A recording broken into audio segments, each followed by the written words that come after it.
नया साल आमतौर पर लोगों के लिए खुशियां और नई उम्मीदें लेकर आता है, लेकिन साल की शुरुआत में ही दिल्ली की एक बुजुर्ग महिला के घर में ऐसी दिल दहलाने वाली चोरी हुई जिसने उसकी पूरी जिंदगी गंवाई और सारे कीमती गहने चुरा लिए। सूना घर पाकर शातिर बदमाशों ने ताला तोड़ा, अलमारियां खंगाली और बरसों की मेहनत को कुछ ही मिनटों में समेटकर बहुत ही जल्द फरार हो गए।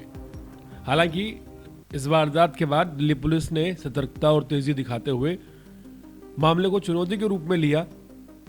लगातार सीसीटीवी फुटेज खंगाले गए। लोकल इनपुट्स और टेक्निकल निगरानी के आधार पर पुलिस ने 24 से 48 घंटे के अंदर इस चोरी को अंजाम देने वाले सभी चोरों को न सिर्फ गिरफ्तार कर लिया बल्कि माल भी बरामद कर लिया। नए साल की सुबह जब राजधानी जश्न के खुमार में डूबी थी, दक्षिणी दिल्ली के रिहायशी इलाके में एक बुजुर्ग महिला के लिए बहुत बुरा दिन था। सब कुछ लूट चुका था।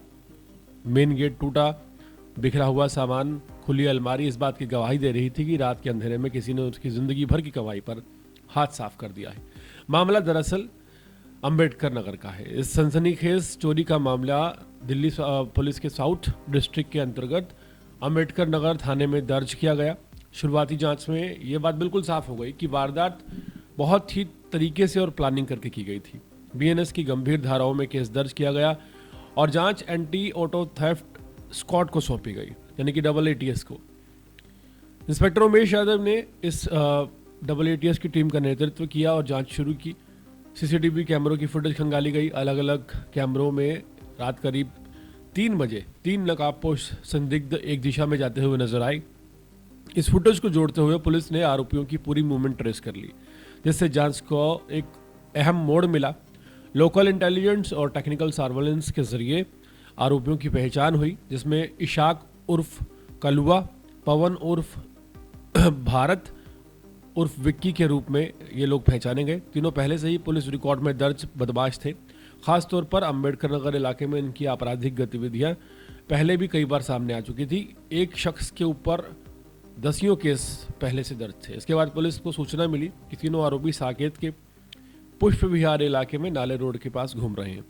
AATS टीम ने घेराबंदी कर चोरों की स्कूटी पर सवार तीनों बदमाशों को दबोच लिया और इनकी तलाशी में 228 ग्राम गोल्ड के गहने और 708 ग्राम चांदी के गहने, तकरीबन 1.25 लाख रुपए कैश और एक चोरी की स्कूटी बरामद हुई। कुल बरामद माल की कीमत 32 लाख से ज़्यादा आकी गई है। इस गिरफ्तारी से मालवीय नगर थाने का एक वाहन चोरी का मामला भी सॉर्ट आउट हो गया है, क्योंकि जो स्कूटी यूज हो रही थी वो भी चोरी की थी। पुलिस के मुताबिक इशाक पर 2, पवन पर 8 और विक्की पर 14 आपराधिक मामले दर्ज हैं। AATS की इस त्वरित कार्रवाई ने न सिर्फ पीड़िता को राहत दी, बल्कि ये भी साफ संदेश दिया कि अपराधियों के लिए कानून से बच पाना आसान नहीं है और जब पुलिस काम करना चाहती है तो कोई भी चोर बच नहीं सकता। इस बात में कोई दो राय नहीं है।